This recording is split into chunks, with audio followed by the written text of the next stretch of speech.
Everyone, स्वागत है आपका हमारे यूट्यूब चैनल पर जिसका नाम है लर्न इन इजी वे। दोस्तों, आज हम पॉलिटिकल साइंस की सीरीज शुरू करने जा रहे हैं जिसमें सबसे पहले हम राजनीति विचारों के बारे में पढ़ेंगे। ये वीडियो आपके सभी कॉम्पिटिटिव एग्जाम में काम आएंगी। तो दोस्तों, आज हम प्लेटो के बारे में पढ़ेंगे। तो दोस्तों, शुरू करते हैं। प्लेटो की टाइमलाइन क्या है दोस्तों? 428 ईस्वी पूर्व से 347 ईस्वी पूर्व तक। सुकरात का शिष्य प्लेटो का जन्म एथेंस के एक कुलीन परिवार में हुआ था। इसका वास्तविक नाम अरिस्तोक्लिस था, किंतु चौड़े शरीर के कारण व्यायाम गुरु ने इसका नाम प्लेटो रख दिया। प्रारंभिक शिक्षा के बाद 20 वर्ष की अवस्था में सुकरात के विश्वविद्यालय भेजा गया।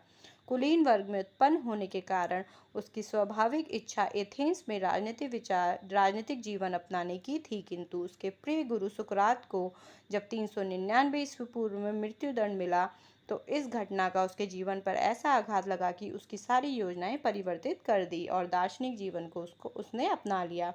इस मोड़ को मैक्सी ने लिखा कि प्लेटो में सुकरात पुनः जीवित हो गया है। दोस्तों, इस लाइन को अंडरलाइन कर लीजिएगा। प्लेटो ने सुकरात पुनः जीवित हो गया। और ये किसने बोला है? मैक्सी ने। शिक्षण कार्य के लिए प्लेटो ने अकादमी की स्थापना किया, जिसे यूरोप का प्रथम विश्वविद्यालय कहा जाता है। यूरोप का प्रथम विश्वविद्यालय किसे कहा है? प्लेटो की अकादमी को, जिसके प्रवेश द्वार पर अंकित था, ज्यामिति से अपरिचित कोई व्यक्ति यहाँ प्रवेश ना करे। वार्तालाप या संवाद शैली में प्लेटो द्वारा 36 ग्रंथों की रचना की गई। तो ये इंपॉर्टेंट लाइन है दोस्तों। प्लेटो के सभी ग्रंथों में मोनोलॉग शैली में एक भी ग्रंथ नहीं था। उसकी प्रसिद्ध ग्रंथों में Republic, Statesman, Laws, Apology, Crito, Sophist आदि हैं, जिसमें सबसे प्रसिद्ध ग्रंथ रिपब्लिक है, जो प्लेटो को अमर बना दिया। प्लेटो के न्याय संबंधी धारणा क्या क्या है दोस्तों? रिपब्लिक का सबसे महत्वपूर्ण विषय न्याय की प्रकृति तथा उसके अधिवास की खोज है। रिपब्लिक का उपशीर्षक न्याय से संबंधित रखा गया है। प्लेटो लिखता है, जो सत्ता चाहते हैं इसका मूल्य चुकाना होगा। प्लेटो का न्याय शब्द का प्रयोग वैधानिक अर्थ में नहीं बल्कि नैतिक अर्थ में किया गया है। प्लेटो न्याय संबंधी धारणा का प्रतिपादन से पूर्व तत्कालीन प्रचलित न्याय संबंधी धारणा का विवेचन और खंडन किया है। सिफालस के अनुसार सत्य बोलना और दूसरों के ऋण को चुका देना ही न्याय है। ये इंपॉर्टेंट परिभाषा है दोस्तों। पॉलीमार्कस, प्रत्येक व्यक्ति को उसके प्रति उचित व्यवहार देना ही न्याय है। उचित शब्द की व्याख्या में आगे चलकर कहा गया है कि न्याय एक कला है। कला चतुराई के साथ प्रयोग करने का नाम है। अतः मित्र के प्रति श्रेष्ठ और शत्रु के प्रति घृणित व्यवहार करना ही न्याय है। थ्रेसिमेकस ने क्या कहा है दोस्तों? शक्तिशाली का हित साधन ही न्याय है। और ग्लाउकर ने कहा है, न्याय भय का शिशु है। प्लेटो का आरोप है कि उपयुक्त सभी विद्वान न्याय को बाह्य मानते थे। इसके विपरीत प्लेटो न्याय को आत्मा की अंदर की वस्तु मानता है। प्लेटो की धारणा थी कि मानवीय आत्मा में 3 तत्व हैं। कौन कौन से? इंद्रिय, तृष्णा, शौर्य और बुद्धि। ये तीनों गुण जब उचित अनुपात में मानव मस्तिष्क में विद्यमान रहते हैं, तभी व्यक्ति न्याय का पालन कर सकता है। राज्य के संबंध में प्लेटो का विचार है कि राज्य मानव मस्तिष्क का ही व्यापक रूप है। तो ये किसने कहा है? राज्य मानव मस्तिष्क का ही व्यापक रूप है। यह बहुत इंपॉर्टेंट परिभाषा है दोस्तों। ये प्लेटो ने कहा है। राज्य बबूल के वृक्ष अथवा चट्टान से नहीं निकलते, वरन उन लोगों के मस्तिष्क और चरित्र का परिणाम होते हैं जो उनमें निवास करते हैं। प्लेटो ने कहा है कि यह अपने निश्चित स्थान में अपने कर्तव्यों का पालन करना और दूसरों के कर्तव्यों में हस्तक्षेप न करना ही है, और इसका निवास स्थान अपना निश्चित कर्तव्य पूरा करने वाला प्रत्येक नागरिक के मन में है। प्लेटो ने अपनी पुस्तक लॉज में मिश्रित संविधान की अवधारणा का उल्लेख किया है। प्लेटो का शिक्षा सिद्धांत क्या है? रिपब्लिक राजनीतिक शास्त्र का ग्रंथ नहीं बल्कि शिक्षा पर कभी भी लिखा गया सर्वश्रेष्ठ ग्रंथ है। ये किसने कहा है? रूसो ने। प्लेटो ने शिक्षा पर अधिक बल दिया। प्लेटो के अनुसार शिक्षा मानसिक व्याधि को दूर करने का मानसिक उपचार है। ये प्लेटो ने कहा है। प्लेटो की शिक्षा योजना। प्लेटो का मानना था कि शिक्षा व्यक्ति के जीवन की अनवरत प्रक्रिया है और व्यक्ति के शिक्षा की व्यवस्था राज्य के द्वारा ही की जानी चाहिए। शिक्षा का उद्देश्य व्यक्ति के संपूर्ण व्यक्तित्व का विकास करना है। प्लेटो ने अपनी शिक्षा योजना को दो भागों में बांटा है। कौन कौन सी? प्राथमिक और उच्च। प्राथमिक शिक्षा सभी बच्चों के लिए अनिवार्य रखी गई है। यह शिक्षा 6 से 20 वर्ष की उम्र तक चलती है। शिक्षा का उद्देश्य भावनाओं और संवेगों को संतुलित कर चरित्र का निर्माण करना है। 18 वर्ष की आयु तक शिक्षा पाठ्यक्रम के दो विषय होंगे, व्यायाम और संगीत। व्यायाम का अर्थ केवल शारीरिक कसरतें ही नहीं वरन पूर्ण शारीरिक के साथ साथ सहिष्णुता, साहस तथा वीरता के मानसिक गुण विकसित कर चारित्रिक विकास का मार्ग प्रशस्त करना है। 18 वर्ष की आयु तक व्यायाम और संगीत की शिक्षा प्रदान किए जाने के बाद 18-20 वर्ष की आयु तक साहस, आत्मनियंत्रण और अनुशासन की प्रवृत्ति बढ़ाने के लिए सैनिक शिक्षा होगी। उच्च शिक्षा। प्राथमिक शिक्षा की व्यवस्था सभी के लिए, किंतु उच्च शिक्षा की व्यवस्था केवल कुछ प्रतिभा संपन्न व्यक्तियों के लिए ही है। 20 वर्ष की आयु तक यह प्राथमिक शिक्षा प्रदान किए जाने के पश्चात बौद्धिक तथा क्रियात्मक परीक्षा लेने की व्यवस्था की गई है। इस परीक्षा में अनुत्तीर्ण होने वाले व्यक्ति देश के शारीरिक एवं उत्पादक वर्ग का निर्माण करेंगे। वे कृषक, मजदूर, व्यापारी और शिल्पी के रूप में कार्य करेंगे। परीक्षा में उत्तीर्ण व्यक्ति ही उच्च शिक्षा प्राप्त करने के अधिकारी होंगे। यह शिक्षा राज्य के शासक या संरक्षक वर्ग के लिए है और इसमें स्त्री व पुरुष दोनों ही भाग ले सकेंगे। इसके पाठ्यक्रम के अंतर्गत गणित, नीतिशास्त्र, ज्योतिष शास्त्र और दर्शन शास्त्र का अध्ययन रखा गया है। 10 वर्ष की उच्च शिक्षा के बाद 30 वर्ष की आयु में परीक्षा होगी, जिसमें असफल रहने वाले राज्य के साधारण अधिकारी होंगे। सफल विद्यार्थियों को 5 वर्ष तक गणित, दर्शन, तर्क और न्याय की विशेष शिक्षा दी जाएगी। 5 वर्ष की इस शिक्षा में द्वंद्व और दर्शन पर विशेष बल दिया जाएगा,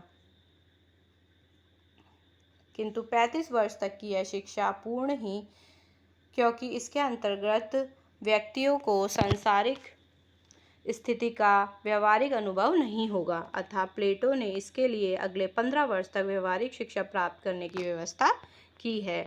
इस प्रकार 50 वर्ष की आयु तक जीवन की सभी परीक्षाओं में खरे उतरने वाले दार्शनिक ही प्लेटो की संपत्ति में शासक बनने के अधिकारी हैं। शासक बनने के उपरांत राजा कानून द्वारा नियंत्रित नहीं होगा, वह कानून से ऊपर होगा, उसका आदेश ही कानून होगा। प्लेटो ने दार्शनिक राजा का सिद्धांत प्रतिपादित किया था। प्लेटो का साम्यवाद कार्य विशेषीकरण पर आधारित है। प्लेटो ने कहा था, जब तक शासक दार्शनिक व दार्शनिक शासक नहीं होंगे, राज्य की बुराइयों का अंत नहीं होगा। प्लेटो का साम्यवाद। आदर्श राज्य में न्याय की प्राप्ति के लिए प्लेटो ने दो बातें बतलाई हैं। तो कौन कौन सी? प्रथम राज द्वारा नियंत्रित सुनियोजित शिक्षा प्रणाली और द्वितीय साम्यवादी सामाजिक व्यवस्था। व्यक्ति, परिवार और संपत्ति के आकर्षण में फंसकर निजी स्वार्थ को सर्वोच्च प्राथमिकता देते हुए सामाजिक जीवन के प्रति कर्तव्यों की अवहेलना कर सकते हैं। साम्यवाद के बिना विवेक निष्क्रिय हो सकता है और क्षुधा रक्षक को भेड़िया बना सकती है। प्लेटो का साम्यवाद केवल अभिभावक वर्ग, शासक वर्ग और सैनिक वर्ग के लिए है। अभिभावक वर्ग के मार्ग में आने वाली इन बाधाओं को पहले से ही दूर करना चाहता है, इसलिए अभिभावक वर्ग के लिए नवीन सामाजिक व्यवस्था का सुझाव दिया है। संपत्ति विषयक साम्यवाद, ये बहुत इम्पोर्टेंट है दोस्तों। प्लेटो ने अभिभावक वर्ग के लिए संपत्ति विषयक साम्यवाद का प्रतिपादन करते हुए कहा है कि उन्हें सामान्य भोजनालयों में भोजन करना चाहिए, सिपाहियों की तरह डेरों में रहना चाहिए और जिन्हें सोना चांदी छूना तक नहीं चाहिए। ऐसा करने से राज्य का रक्षक बन सकेंगे।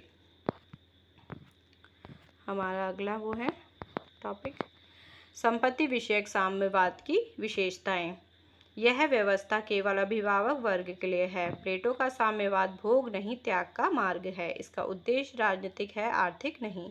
आधुनिक साम्यवाद की तरह इसका उद्देश्य आर्थिक विषमता को दूर करना नहीं वरन राजनीतिक और शासन व्यवस्था को दोषमुक्त करना है। प्लेटो का साम्यवाद वर्गयुक्त समाज का निर्माण करता है, जबकि आधुनिक साम्यवाद वर्ग मुक्त समाज की व्यवस्था करता है। प्लेटो का साम्यवाद भोग नहीं, त्याग का मार्ग है। आधुनिक साम्यवाद बाह्य आवरण तथा प्लेटो का साम्यवाद आंतरिक है। गांधी जी ने भी वर्ण व्यवस्था, वर्ग व्यवस्था के अंतर्गत ही राम राज्य की कल्पना की थी। प्लेटो की अध्ययन पद्धति आदर्शवादी और निगमनात्मक है। परिवार विषयक या स्त्रियों का साम्यवाद। अभिभावक वर्ग के लिए निजी संपत्ति का निषेध करने के साथ साथ प्लेटो इन्हें परिवार से भी वंचित कर देता है।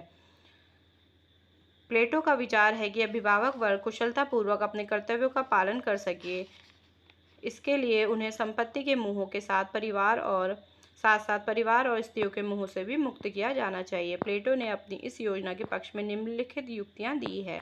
अभिभावक वर्ग को पारिवारिक मोह से मुक्त करना, राज्य में एकता स्थापित करने हेतु नारियों की मुक्ति तथा समानाधिकार। प्लेटो कहता है कि परिवार एक ऐसा स्थान है जहां मनुष्य की प्रतिभा का हनन होता है तथा पत्नी की मानसिक शक्तियां चौके चूल्हे में बर्बाद हो जाती हैं।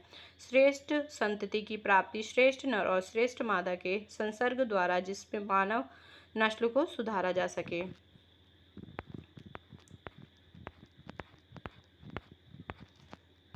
अरस्तु आलोचना करते हुए कहता है कि प्लेटोवादी पुत्र होने की अपेक्षा तो निकट संबंधी होना कहीं अधिक उत्तम है। प्लेटो का साम्यवाद और आधुनिक साम्यवाद दोनों व्यक्ति की तुलना राज्य और समाज को महत्व देते हैं। प्लेटो के आदर्श राज्य की संरचना में 3 वर्ग अर्थात शासक वर्ग, सैनिक वर्ग और उत्पादक वर्ग का समावेश है। प्लेटो के अनुसार आदर्श राज्य का प्रथम विकृत स्वरूप सम्मान तंत्र है। प्लेटो ने आदर्श राज्य के 4 तत्व बताए हैं: शासक वर्ग, सैनिक वर्ग, उत्पादक वर्ग और न्याय। लॉज, कानून का शासन। प्लेटो कानून की महत्ता को स्वीकार करते हुए कहता है कि कानून विहीन व्यक्ति और सर्वाधिक भयानक पशुओं में कोई अंतर नहीं होता, लेकिन यदि एक कुशल शासक का उदय हो जाए तो फिर व्यक्तियों के कानून द्वारा शासित होने की कोई आवश्यकता नहीं होगी, क्योंकि कोई भी कानून या आदेश ज्ञान से महान नहीं हो सकता है। इस संबंध में लॉर्ड एक्टन का कथन, शक्ति मनुष्य को भ्रष्ट बनाती है तथा पूर्ण शक्ति पूर्ण भ्रष्ट बनाती है। लॉज की राजनीतिक और सामाजिक व्यवस्था। राज्य की जनसंख्या 5040 होनी चाहिए। राज्य में 12 वर्ग और राज्य परिषद में 12 समितियां होनी चाहिए, जिसमें से प्रत्येक के द्वारा वर्ष में 1 माह के लिए शासन का कार्य किया जाना चाहिए। प्लेटो ने अपनी पुस्तक लॉज में मिश्रित संविधान की अवधारणा का उल्लेख किया है। प्लेटो के दार्शनिक राजा के संदर्भ में कार्ल पॉपर आलोचना करते हुए कहता है कि दार्शनिक राजा प्लेटो स्वयं है और रिपब्लिक स्वयं प्लेटो को राजा बनाने की दावेदारी है। तो दोस्तों, आशा करती हूँ ये वीडियो आपको पसंद आई होगी। तो इस वीडियो को लाइक, शेयर एंड सब्सक्राइब जरूर करना और कमेंट बॉक्स में बताना ये वीडियो आपको कैसी लगी। थैंक यू दोस्तों।